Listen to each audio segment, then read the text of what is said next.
because he just did an interview where he said he is nowhere close to retiring yet. So obviously that's going to give him however many years that is, but nowhere close, indicates to me that that means at least 3 years, I would think. I think his contract still has 2 years left, if I'm correct. Maybe it has 3, but I think it has 2. So at the minimum, 2 years, for his contract, and then I'm pretty sure he'll sign an extension, especially based on what he just said in this interview. So, how many more rings will Steph Curry How many more rings will Steph Curry win within his time in the league?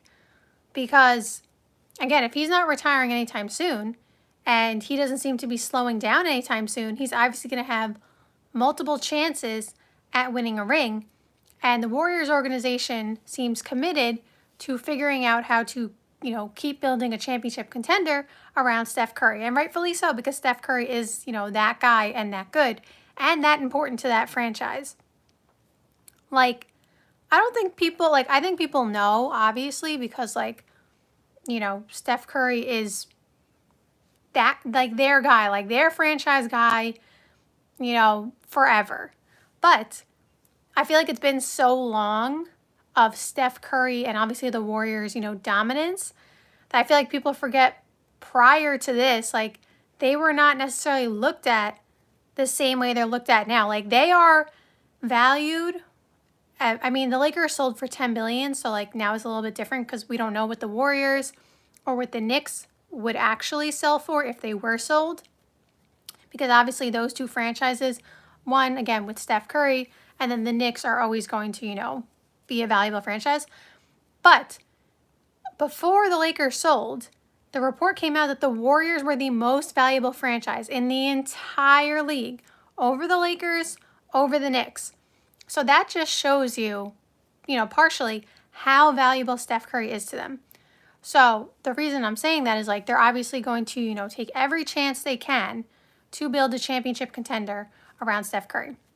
So if we say Steph Curry, let's say Steph Curry has 4 years left. Let's say he has 2 years left on his deal and then he extends for 2 more years. In 4 years of, remaining playing time, and he may play longer, I'm just saying, just given that it's a 4-year time frame, how many more rings will Steph Curry win, if any? Because, again, he's not slowing down anytime soon. The team was really good last year. I think, the team was really close to the Western Conference Finals. If Steph Curry does not get hurt, I think they beat the Minnesota Timberwolves. Now, we can't do a what if. Injuries happen, and the Minnesota Timberwolves earn that, series win. So I'm not saying, I'm not taking away from the Timberwolves. What I'm saying is, I think the Warriors, because I picked them before that series started, I said, I have the Warriors winning this series. That was my prediction. I think I picked Warriors in 6 or something like that, but my prediction was the Warriors would win that series. And then Steph goes down in game 1, and obviously when Steph Curry goes down, the series is going to be completely altered because we're talking about Steph Curry, right? Regardless, what I'm saying is the team was really that good that they were so close to facing the Oklahoma City Thunder in the Western Conference Finals. And who knows what would have happened after that? We just, we'll never know.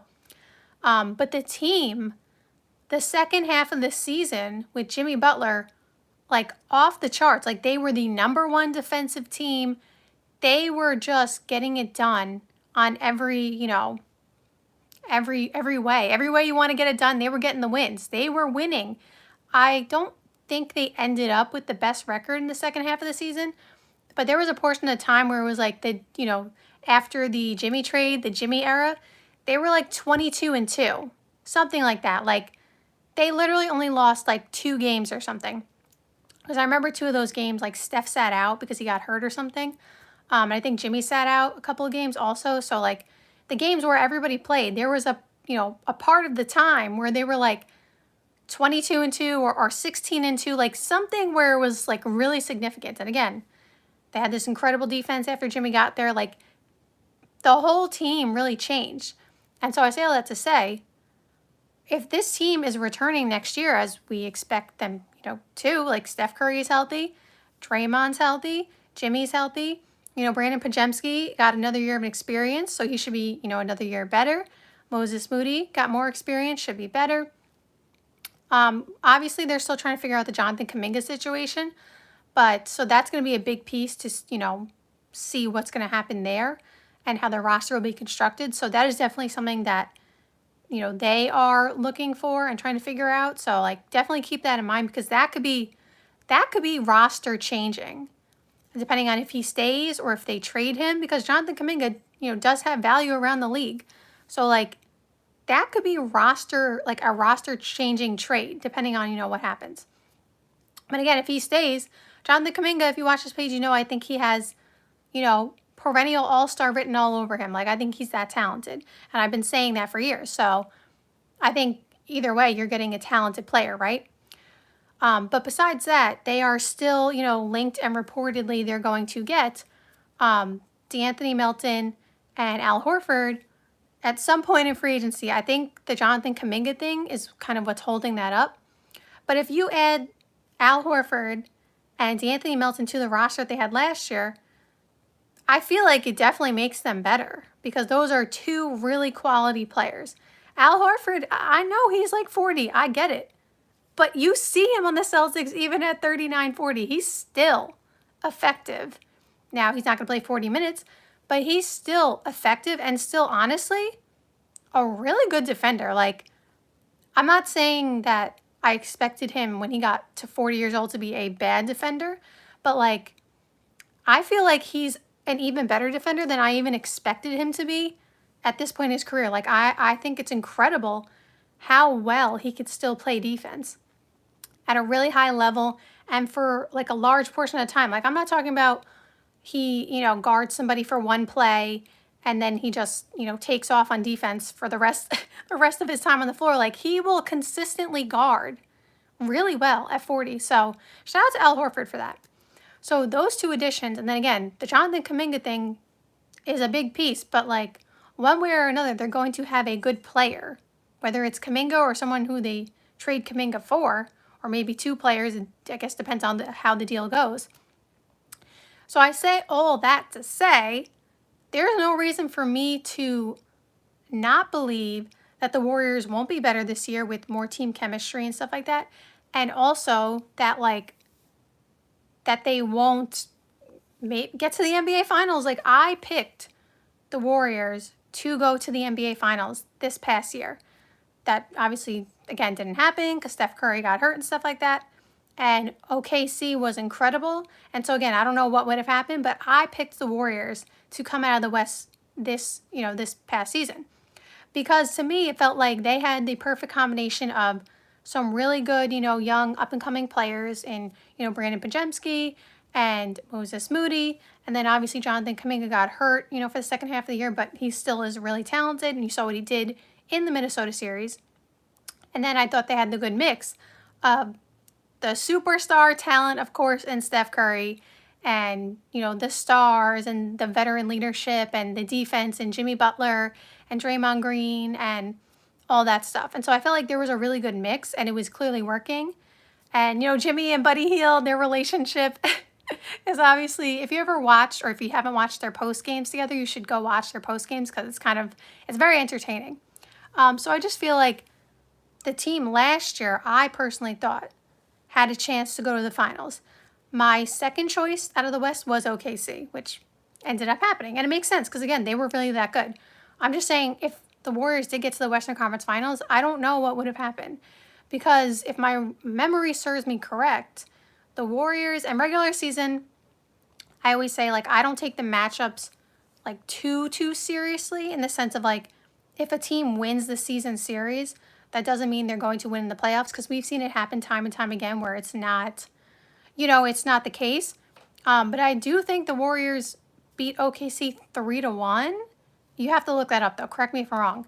And I believe all those wins came before Jimmy got there, because I'm pretty sure that they didn't play OKC in the second half of the season after Jimmy got there. But again, look that up. Maybe it was 2-2. They definitely won 2 of those games. So I'm saying is, like, even if it was 2-2, again, I'm not trying to put all the stock into a regular season win because I always say you shouldn't. So I don't want to be unfair and say, well, look at the regular season record. They should have beaten them, right?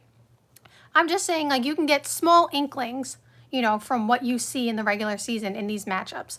Not everything, but you can see some things. And so it was clear that it was a tough matchup. I feel like I remember a lot of the games just coming down to the wire, which obviously indicates that it can go either way. And so if my memory serves me correctly, that all the games came down to the wire for the most part. In the playoffs, experience matters, as I always say, and experience is going to take over in those late game situations because those guys in OKC were young and a lot of them had never been there before. Now, I commend them because they worked through their inexperiences and their mistakes so quickly in real time in the playoffs. We saw it happening in certain games, which is why they lost certain games just because of the inexperience and stuff like that. And I don't blame them for it, but they had to work through it in real time. So what I'm saying is if they were playing the Warriors and the same mistakes were happening, these, inexperienced mistakes, they may have still been able to overcome it. But I also do value experience in the playoffs. And that's why I'm saying, if it's coming down to the wire, I'm going to put my money, I'm going to put my money on Steph Curry. If the game is coming down to one shot, I'm going to put my money on Steph Curry or Jimmy Butler or Draymond Green to get the defensive stop because they have done it time and time again. Again, that's not to say OKC couldn't have done that.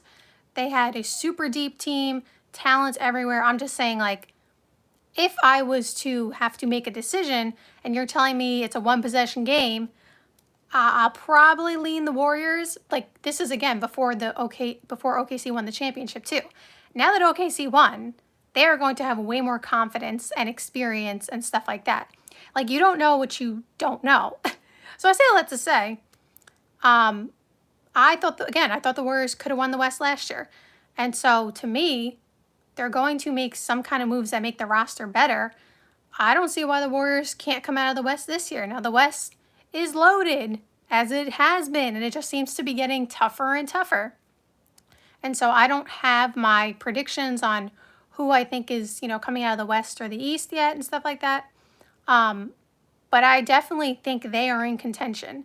I think people are obviously, and rightfully so, talking about OKC. They are the champs. They deserve praise, and they deserve to be talked about because their whole team is coming back. So OKC, people are obviously talking about the Rockets because they got Kevin Durant and Dorian Finney-Smith and Clint Capella, and again, rightfully so. And some people are talking about the Clippers. I know people have mixed feelings on the Clippers because a lot of people are saying if this was 7 years ago, this would be the best team, obviously, because then all these players would be in their prime. I still feel like the Clippers are really deep and a good team, but I wouldn't put my money on them just because of the health and, we never know what's going to happen in the playoffs. Something always, seems to happen. But as a team, they're obviously very good. And then, of course, there is the question marks around what's going to, end up with the Lakers. How is Luka going to look this year? How is all that going to work out? And that's just a few teams Victor Wembanyama's coming back. The Spurs are going to be better. They should be better. The Blazers, I don't think are, championship contenders just yet, but they are trying to put together pieces to make themselves at least get closer and, try to make the playoffs. And so basically every team in the West is trying to contend. But if you're telling me Steph Curry has 4 years left in his career, if Steph Curry has 4 years left in his career, I would bet my money that he gets at least one more ring. I can't imagine, not I can't imagine, but I would think if you give Steph Curry 4 chances to win a championship, he gets at least one of them. That's just how I see it. He gets one ring at least in 4 chances. And the reason I say that is because, well, multiple reasons, but one of the reasons is his drive to win. We know how, nice, he seems to be a really nice person and all that kind of stuff, but he is so competitive. And I just feel sometimes that competitiveness, just if he could just get to the playoffs, and stay healthy and the team is very good around him, of course, that competitive drive and experience can just take over and kind of carry you through in a way. I'm not saying like experience just takes you there, but like that will take you there in the certain moments when you need it. And so, again, if you're giving Steph Curry 4 tries to win a championship, I think he gets at least one. How many he gets out of those 4, I don't know. Because, again, it just depends on how the team is looking, in the matter of a 4-year span. Again, that's just the number that I made up. I'm not saying he has 4 years left. He might have more. Maybe he has less, but it doesn't sound like he's going to have less based on that interview. But I'm just saying, 4 chances, he's got to get one. He definitely gets one. Maybe he gets 2. I wouldn't say he gets 4 out of 4. I don't think he would get 4 out of 4, although I'm sure he would love that. Like, imagine he got 4 rings. Imagine Steph Curry got 4 more rings. That would put him at 8. That would be insane. That would be insane. Like, again, I don't think he's getting 4 more rings, unless he's playing like more than 4 years. Because I'm saying, like, I don't think they're going to win. If he plays 4 more years, that he's going to win every single year. But I'm just saying, if Steph Curry got 4 more rings, I think people at that point, I don't want to like say this because like once you say it, like then, people are going to, take you too seriously. But I will say, if he got 4 more rings, I think people might think he's the GOAT. Like, I don't think that's unrealistic either. But I'm just saying, like, to put that on record, it's, taboo. But I do think if he got 4 more rings, he could be classified as the GOAT. And I don't see, again, anything wrong with that necessarily. Again, I don't really do these top 10 players thing. The only thing I tell you guys all the time is that currently Michael Jordan is obviously number 1. And, right now I don't see anybody passing him at this moment. And then I always tell you guys also, Steph Curry is in my top 5 all time. And where he ranks in the top 5, I'm not sure. Like, he's either 3, 4, or 5. I just, again, because I don't have these lists, so, like, I don't know where he would rank in my list. I just know that he's somewhere in the top 5. But I say all that to say, it is interesting to think about, though. Like, because, like, I feel like a lot of us, some people have LeBron as the GOAT. So let me say, not a lot of us. Some people have LeBron as the GOAT. Some people have Kareem, Magic. People have different opinions. So saying a lot of us is not a fair statement. But I feel like the people who do think that Michael Jordan is the GOAT, and I am one of them, I feel like it's not impossible, but I feel like it kind of like, you can't picture someone passing him because it just doesn't seem like there's anybody who is going to pass him in, in this moment in time.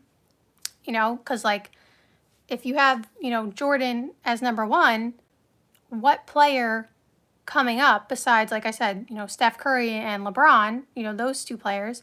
But LeBron, I don't think has, 4 years left, like, or more like Steph Curry. Like, I think he's, almost done.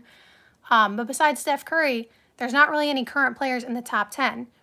And I don't know that Jokic is going to get, 7, 8 rings. You know what I'm saying? So, like, it's kind of hard to think about, like, will anybody ever pass Jordan? Like, again, for the people who believe that Jordan, is the greatest player of all time.